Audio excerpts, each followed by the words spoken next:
안녕하십니까. 2023년 11월 30일 최백모 이펙트 시작하겠습니다. 조금 전에 김용 전 민주연구원 부원장에 대한 법원의 1심 선고가 있었죠. 징역 5년의 법정 구속을 했습니다. 자, 서울중앙지법 형사합의 23부 조병구 부장판사인데 정치자금법 위반하고 특정범죄 가중처벌법상 뇌물 혐의 이 사건을 지금 맡아서 해왔는데, 혐의는 잘 아시다시피 대선 예비 경선 전후한 시기에 2021년 4월부터 8월까지 유동규 전 성남도시개발공사 본부장 등과 공모해서 대장동 민간업자 남욱 변호사 등으로부터 4차례에 걸쳐 대선자금 명목으로 8억 4,700만 원을 받은 혐의. 이게 이제 정치자금법 위반이고요. 그 다음에 2013년 2월부터 2014년 4월까지 성남시의회 도시건설위원회 상임위원으로 활동을 하면서 이 공사라는 거는 성남도시개발공사입니다. 그 설립과 대장동 개발 사업 관련한 편의를 제공하는 대가로 유동규 씨로부터 4차례에 걸쳐 총 1억 9천만 원을 받은, 이거는 이제 뇌물입니다. 뇌물.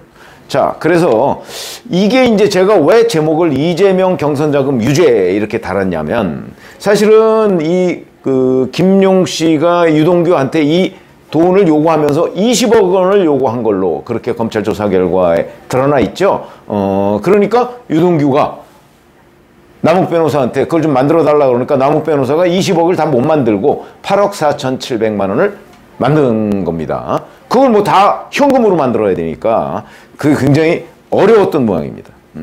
자, 이렇게 되니까 그때 김용이, 그러니까 2021년 2월에 유동규한테 처음 전화를 할 때 지금 호남 지역을 돌고 있는데, 이게 이제 유동규 씨의 진술이죠. 호남 지역을 돌고 있는데 경선을 하려면 자금이 필요하다, 이렇게 얘기를 했다는 거죠. 그러니까 유동규 전 본부장은 남욱 변호사한테 그걸 그대로 전하면서 이재명 대표가 경선 자금으로 이거 쓸 돈이다 라고 지금 얘기를 한 것으로 그렇게 진술이 나와 있거든요. 그러니까 이거를 명확하게, 자, 이재명 경선 자금이다 이렇게 얘기를 할 수는 없지만 적어도 김용 전 부원장이 유동규 씨한테 요구할 때는 이재명 대표의 경선 자금으로 쓰겠다고 요구를 한 것이다. 그런데 오늘 법원 판결문에 보면 유동규 전 본부장의 진술이 신빙성이 있다, 이렇게 얘기를 하고 있거든요. 그러면 결국 김용 전 부원장이 얘기했던 이재명 경선 자금이다 하는 부분도 신빙성이 있다고 법원이 판단한 것으로 보인다. 그러니까 경선 자금으로 쓰려고 김용이라는 사람이 대장동 업자한테서 돈을 받은 거거든요. 그거를 지금 법원이 1심에서, 1심이지만 여하튼 인정을 한 겁니다. 자, 이렇게 되면 김용 전 부원장은 돈 받은 것 자체를 전부 다 부인하니까 그렇긴 하지만 검찰이 경선 자금이다라고 얘기했는데 법원은 그 돈을 받았다, 일단 이렇게 한 거죠. 그 돈의 사용처가 경선 자금인지 무슨 자금인지 그거는 조금 더 수사를 해봐야 되지만, 앞으로 이제 그게 수사의 영역이지만, 일단 김용 전 부원장이 그렇게 얘기를 했고 그 부분을 법원이 그 돈은 받은 거 맞다라고 판단을 했기 때문에 경선 자금이라고 해도 크게 틀린 거는 아니다, 이렇게 충분히 얘기를 할 수 있는 부분입니다. 자, 그러면 이제 이재명 대표가 이걸 알았느냐 몰랐느냐. 왜냐하면 이 부분과 관련해서 김용의 범죄 혐의가 드러났을 때 이재명 대표는 나는 김용의 결백을 믿는다고 그랬거든요. 완전히 유체이탈 화법이죠. 아니, 자기를 위해서 김용이 돈을 땡겨다가 썼는데 김용이 안 받았다고 하니까 나는 그걸 믿는다. 그러면 이재명 대표는 대통령 후보 경선을 무슨 돈으로 치렀나요? 정말, 왜냐면 경선에 본격적으로 들어간 거는 7월이기 때문에 2월, 3월, 4월, 5월, 6월 이때까지는 자기 돈을 들여서 조직을 꾸려가야 되고, 제가 오늘 아침에도 말씀드렸듯이 바로 김용이 전국 단위의 조직을 다 이끌고 있었는데 그 부분 중에서 비용 이런 얘기들이 나온다는 거 아닙니까? 그 파일에 보면. 그러면 돈이 굉장히 많이 들었을 텐데, 제가 아침에 말씀드렸듯이 바로 식비, 교통비 한 번씩 모였다 그냥 헤어질 수 없는 거 아닙니까? 어마어마하게 듭니다. 그 돈을 김용이 조달했는데 조달한 창구가 대장동 업자들이었다.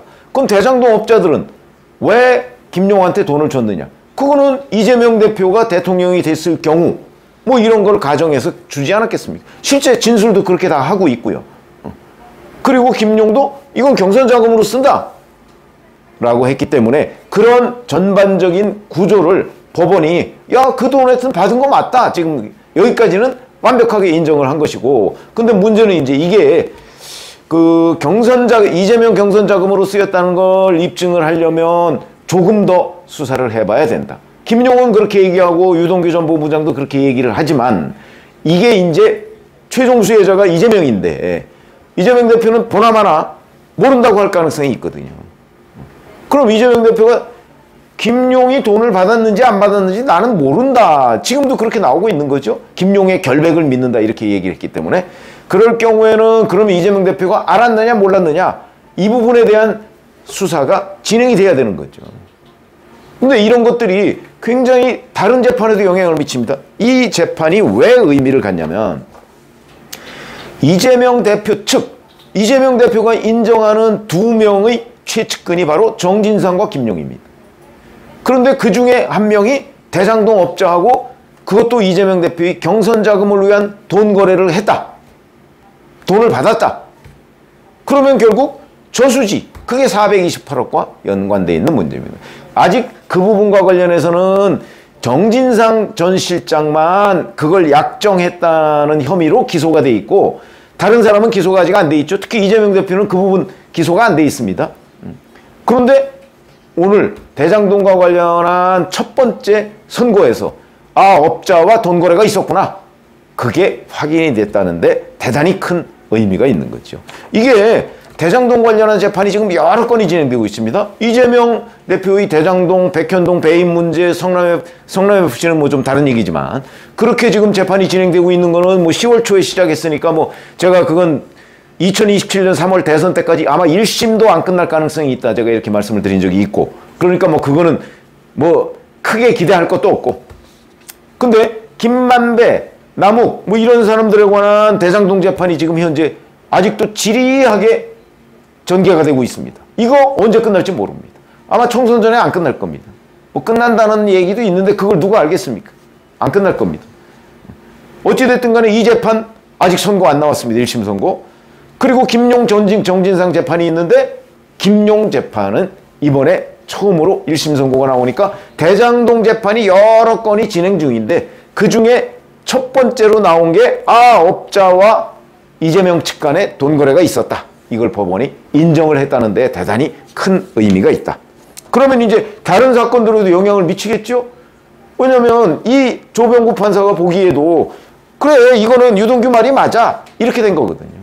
그러면 대장동 관련한 재판의 뼈대 그거는 대부분 유동규의 진술로부터 시작을 하고 있기 때문에 유동규의 진술에 믿을만하다 이런 판단이 나왔다는 것은 앞으로 다른 재판에도 상당 부분 영향을 미칠 수밖에 없다. 이렇게 되는 거죠.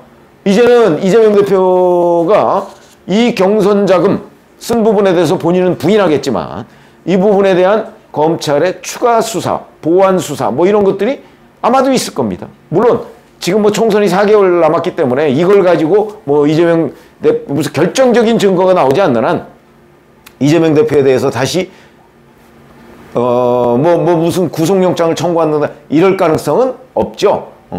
왜냐하면 잘못하면 역풍이 불기 때문에 이런 데에 대한 정무적 판단을 저는 검찰이 할 것으로 보입니다만 어찌됐든 간에 대장동 업자와 이재명 측 간의 돈 거래 처음으로 법원이 확인했다 하는 부분에서 아마 이재명 대표는 지금 대표 진영에서는 난리가 났을 겁니다. 자, 이 문제를 어떻게 꼬리를 잘라야 되느냐. 김용을 모른다고 할 수는 없고 아마 보나마나 자기는 그런 사실을 전혀 몰랐다라고 할 텐데 그 부분은 검찰의 몫이다.